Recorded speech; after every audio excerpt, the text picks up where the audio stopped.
From Australia, oh, tell me, God of battles.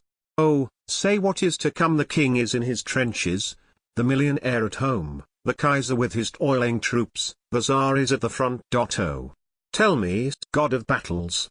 Who bears the battle's brunt? The queen knits socks for soldiers, the empress does the same, and know no more than peasant girls which nation is to blame. The wounded live to fight again, or live to slave for bread. The slain have graves above the slain, the dead are with the dead. The widowed young shall wed or not, the widowed old remain, and all the nations of the world prepare for war again. But ere that time shall be, O God, say what shall here befall. 10 millions at the battle fronts, and we 5 millions. All the world you made was wide, O God, the world we made is small. We toiled not as our fathers toiled, for sport was all our boast, and so we built our cities, Lord, like warts, upon the coast.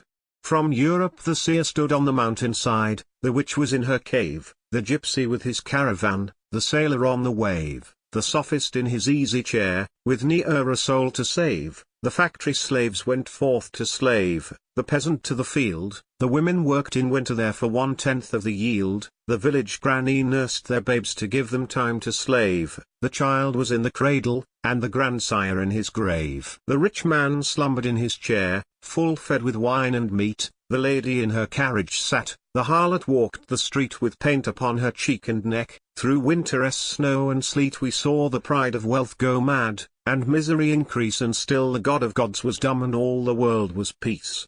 The wizard on the mountainside, he drew a rasping breath, for he was old and near to life, as he was near to death, and he looked out and saw the star they saw at Nazareth. 2000 years have passed, he said.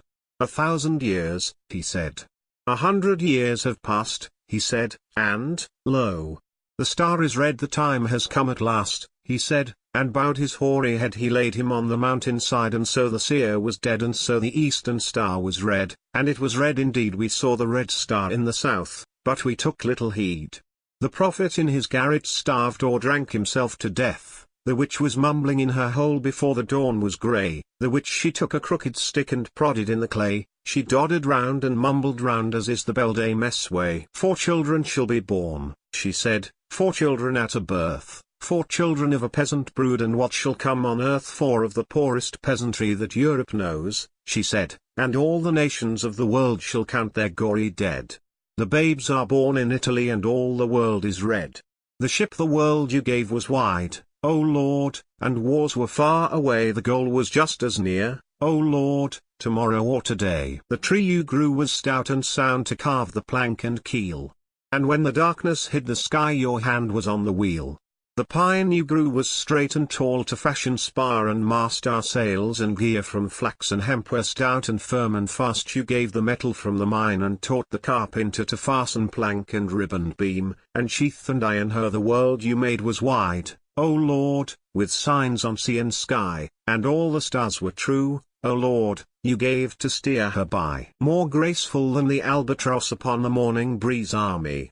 She was the fairest thing that ever sailed the seas, and when the madness of mankind burns out at last in war, the world may yet behold the day she'll sail the seas once more. We were not satisfied, O Lord, we were not satisfied. We stole your electricity to fortify our pride. You gave the horse to draw our loads, you gave the horse to ride, but we must fly above the Alps and race beneath the tide. We searched in sacred places for the things we did not need. Your anger shook our cities down, and yet we took no heed. We robbed the water and the air to give us energy. As we de-exhaust thy secret store of electricity, the day may come, and such a day, when we shall need all three.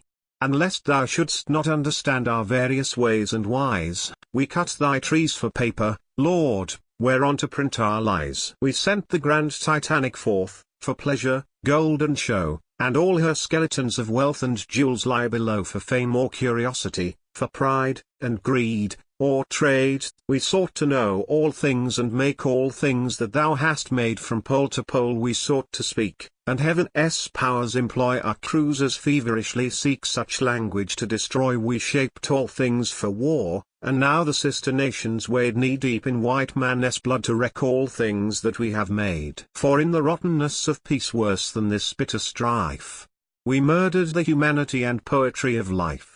The bells and the child, the gongs are in the temple, the bells are in the tower, the tom-tom in the jungle, and the town clock tells the hour, and all thy feathered kind at morn have testified thy power. Did ever statesman save a land, or science save a soul? Did ever Tower of Babel stand, or war drums cease to roll, or wedding bells to ring, O Lord, or requiems to toll?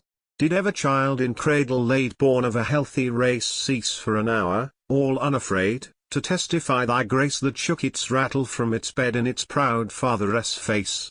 Cathedral bells must cease a while, because of pride and sin, that never failed a wedding morn that hailed a king and queen, or failed to peal for victory that brave men died to win. Or failed to ring the old year out and ring the new year in. The world you made was wide, O God, 'tis narrow now, and all its ways must run with blood, for we knew more than thou, and millions perish at the guns or rot beside the plough, for we knew more than thou.